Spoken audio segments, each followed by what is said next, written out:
طارق پیا مرشد پیا، طارق پیا مرشد پیا، طارق پیا مرشد پیا، طارق پیا مرشد پیا، طارق پیا مرشد پیا، طارق پیا مرشد پیا۔ طارق میرے لجپال ہے، شیخ طارق میرے لجپال ہے، شیخ طارق میرے لجپال ہے۔ حضرت خواجہ حسن بصری رضی اللہ تعالیٰ عنہ ارشاد فرماتے ہیں کہ جس شخص نے سورہ مزمل کو لازم پکڑا، کچھ شک نہیں اس بات میں کہ اللہ تعالیٰ زمین پہ اس کو اپنا ولی مقرر کرے۔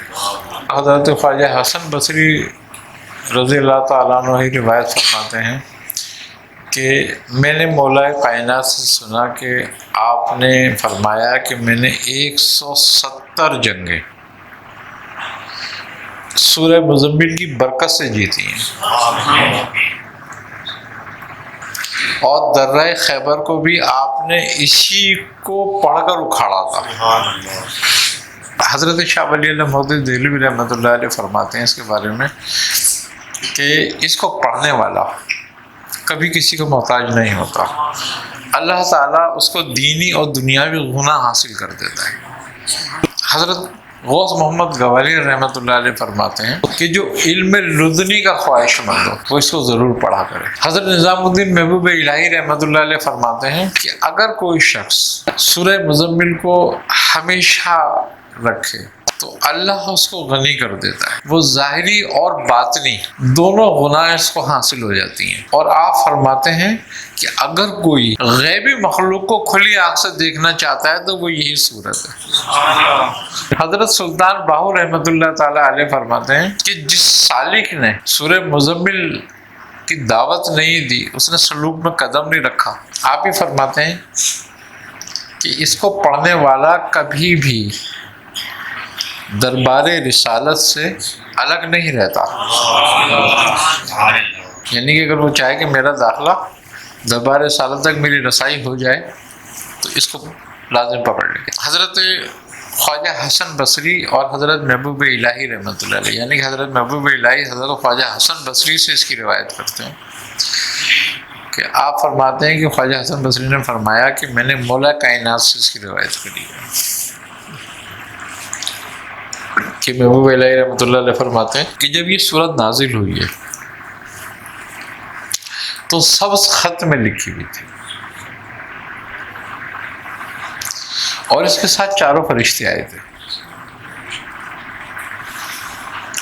تو آپ رسول خدا صلی اللہ علیہ وسلم نے پوچھا کہ جبرائیل آج اتنا اہتمام کیوں ہے؟ تو فرمایا کہ یا رسول اللہ آج اللہ نے آپ کی اور آپ کی امت کے لیے تحفہ بھیجا۔ تو آپ نے فرمایا کیا ہے؟ تو آپ نے دکھایا کہ سبز خط سے سورہ مزمل نور کے سبز خط سے لکھی ہوئی ہے۔ تو آپ نے فرمایا کہ یہ سورہ مزمل ہے۔ تو آپ نے فرمایا کہ یا رسول اللہ اللہ تعالیٰ فرماتا ہے کہ اگر یہ سورت میں آپ سے پہلے کسی امت میں اتار دیتا تو اس میں ایک بھی عاصی نہیں ہوتا، اور آج اس کی خوشی میں، یعنی کہ اس کے لیے، اس کی عظمت اور احترام کے لیے وہ فرشتے دنیا میں آئے ہیں جو اس سے پہلے کبھی زمین پہ نہیں آئے، اور آج اللہ نے وہ آسمان کے دروازے کھولے جو اس سے پہلے کبھی نہیں کھولے گئے تھے۔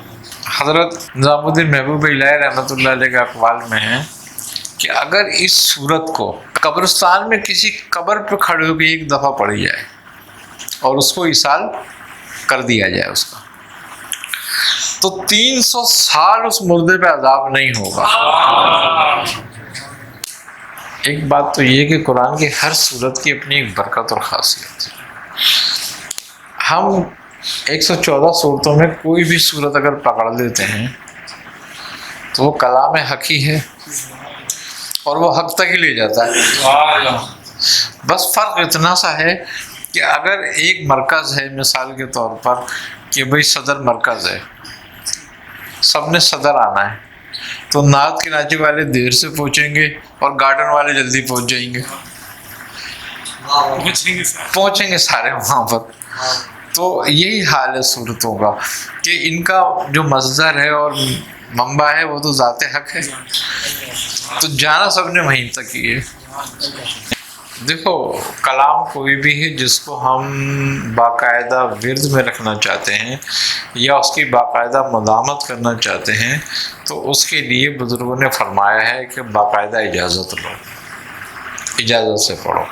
میرا مرشد میری شان شیخ طارق جھگ طارق، میرا مرشد میری آن شیخ طارق جھگ طارق، میرا مرشد میری جان شیخ طارق جھگ طارق، میرا مرشد ایمان